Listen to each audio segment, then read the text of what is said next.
Welcome, Pathfinders. I'm here with Alexander Augunas, the Everyman Gamer of No Direction fame, and you may have also seen his name on a number of Paizo books.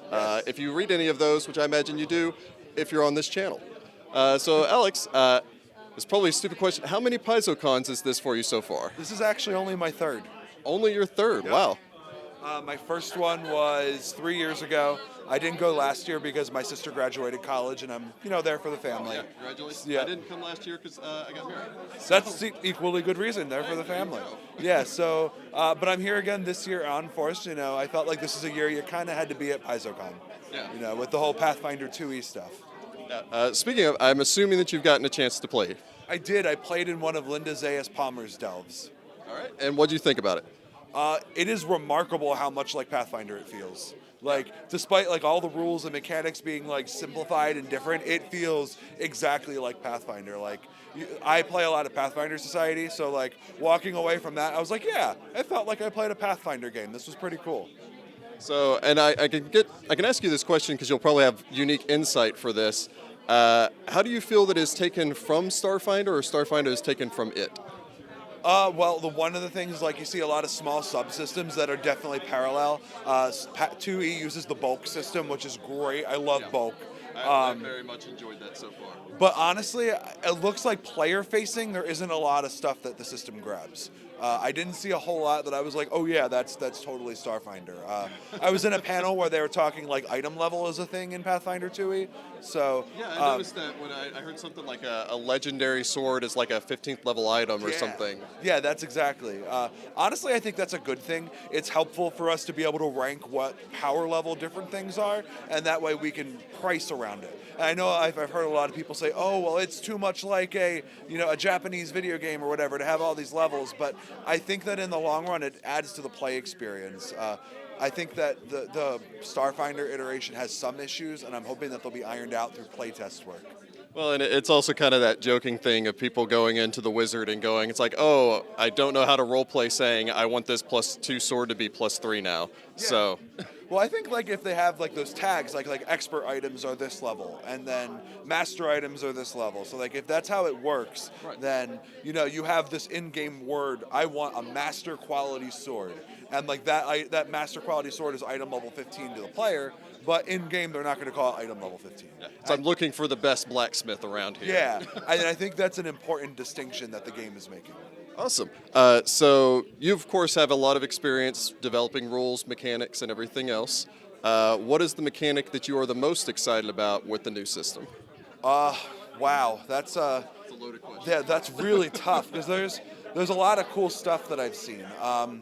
I think that long-term, taking class features like rogue talents and arcanist exploits and just giving them a simplified name and class feats is, I think, just that the level of streamlining we're seeing in the system is going to be good for the game as a whole. Just because when things are easy to reference, it makes it easy to build off of and expand too. And it's also easier to communicate those ideas to newer players. You don't have to try to reteach the barrel, trying to teach a new player that rogue talents and arcanist exploits are mechanically the same thing. Right. But that's not a problem in 2e because they all just use the same name with a different class, and it's a little more intuitive. I think that there are definitely going to be people who don't like a lot of the changes that come around, but those changes might not necessarily be made for them. It might be made for their kids down the line when we're trying to keep our hobby alive. Oh, well, that's always, of course, the goal in the long run. Right. So might be asking you to put on a different hat here. How soon do you think before Everyman Games is going to be actually making their own second 8 products? Are you already kind of brainstorming something, or? To be completely honest, I am not really brainstorming anything until I see the playtest because that's a more complete look at what the rules are going to entail. With Starfinder, I was able to get stuff out on day one. That Friday we had stuff. And ideally that would be good for Everyman Gaming as well. However, the question of what sort of niches there will be in Pathfinder 2 to build on is a question that I don't think anybody really has yet. So at least for the time being, I'm planning on asking my fans whether or not they want to see more 1E stuff in the early months of 2019, and whether or not, like, hey, you know, if I put out this Unchained Blood Rager, is that something you're going to care about, or should I just focus on Starfinder for a couple months? And I think that's the question a lot of third-party publishers are asking. Like, where should I put my creative effort? Right, and I suppose in case any of your fans and everything are watching, where could they contact you to give you any information on what you'd like? Well, if you want to contact me, we have a Everyman Gaming website. It's www.everymangaming.com.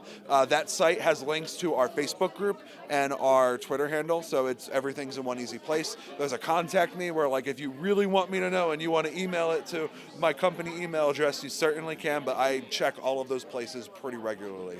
So I'm planning to put a poll out on Facebook and Twitter later, but definitely what people want now is still perfectly valid.